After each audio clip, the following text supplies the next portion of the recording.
Okay அப்பா வந்துட்டாரா? என்ன குட்டிமா, மாமா கிட்ட என்ன பேசிட்டு இருக்க? அங்கிள் நேம் கேட்டாங்க. அப்படியா? போலாமா? போலாம். நான் கிளம்புறேன் மாமா. வர சட்டம். சரி வீரா. அங்கிளுக்கு பாய் சொல்லுங்க. பாய்டா. Bye uncle.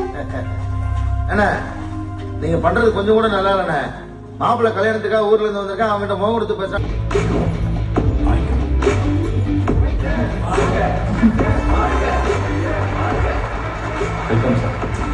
நடந்து முடிந்த தமிழ்நாடு இன்டர் பெடரேஷன் டோர்னமெண்டில் வெற்றி பெற்ற வீரர் வீராங்கனைகளுக்கு பரிசு வழங்கும் விழா தற்போது நடைபெறுகிறது.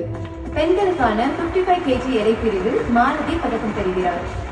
60 kg எடை பிரிவில் காவ்யா பதக்கம் பெறுகிறார். 65 kg எடை பிரிவில் கீர்த்தி பதக்கம் பெறுகிறார். Thank you sir.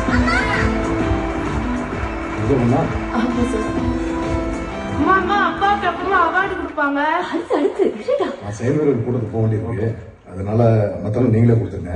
2வது பேசிட்டு கிளம்புறேன். ஓகே, நல்லது சார். ஆண்கள் பிரிவில் வெற்றி பெற்றவர்களுக்கும் அகாடமி கோச்களுக்கும் பரிசு பின்னர் வழங்கப்படும்.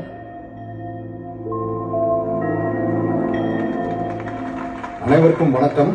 மல்யுத்தம் அப்படின்றது வலிமையை குறிக்குது. வலிமையான சமுதாயம் தான் நம்ம நாட்டுக்கு தேவை. வட இந்தியாவை ஒப்பிட்டு பார்க்கும்போது தென்னிந்தியாவில் இந்த மல்யுத்த போட்டி விளையாடுறது ரொம்ப கம்மியா இருக்கு. நம்ம தமிழ்நாட்டில் மேட்டூர், சேலம், ஈரோடு பகுதிகளில் தான் அதிகமான பிளேயர்ஸ் இதை விளையாடுறாங்க. இது நம்ம நாடு முழுக்க பரவணும். இப்ப வாய்ப்புகள் கொட்டி கிடக்குது. என்கிட்ட சீல்டு வாங்கினாங்களே கீர்த்தி, அவங்க ஒரு குழந்தைக்கு அம்மா. அவங்க ஸ்போர்ட்ஸ் கோட்டால ரயில்வே டிபார்ட்மெண்ட்ல ஜாப்ல இருக்கிறாங்க. அவங்க தான் தமிழ்நாட்டோட ரெஸ்லிங் முகமா இருக்கிறாங்க. அவங்கள முன்மாதிரியா வச்சு இன்னும் நிறைய பெண்கள் இந்த விளையாட்டை விளையாட முன்வரணும். அப்புறம் ஒரு சந்தோஷமான செய்தி, அடுத்து வரப்போற சவுத் இந்தியன் ரெஸ்லிங் டோர்னமெண்ட் நம்ம கோயம்புத்தூர் அகாடமில தான் நடக்க போகுது. இந்த போட்டியில ஜெயிக்கிற பிளேயர்ஸ் எல்லாரும் அடுத்து டெல்லியில நடக்க போற நேஷனல் சாம்பியன்ஷிப் போட்டியில கலந்துக்கலாம். அத மைண்ட்ல வச்சு எல்லாரும் கவனமா விளையாடுங்க. நன்றி, வணக்கம். தமிழ்நாட்டோட ரெஸ்லிங் ஃபேஸ் நீங்க தானே மினிஸ்டர் சொல்றாரு, இது எப்படி பாக்குறீங்க? ரொம்ப சந்தோஷமா இருக்கு. இது எல்லாத்துக்கும் காரணம்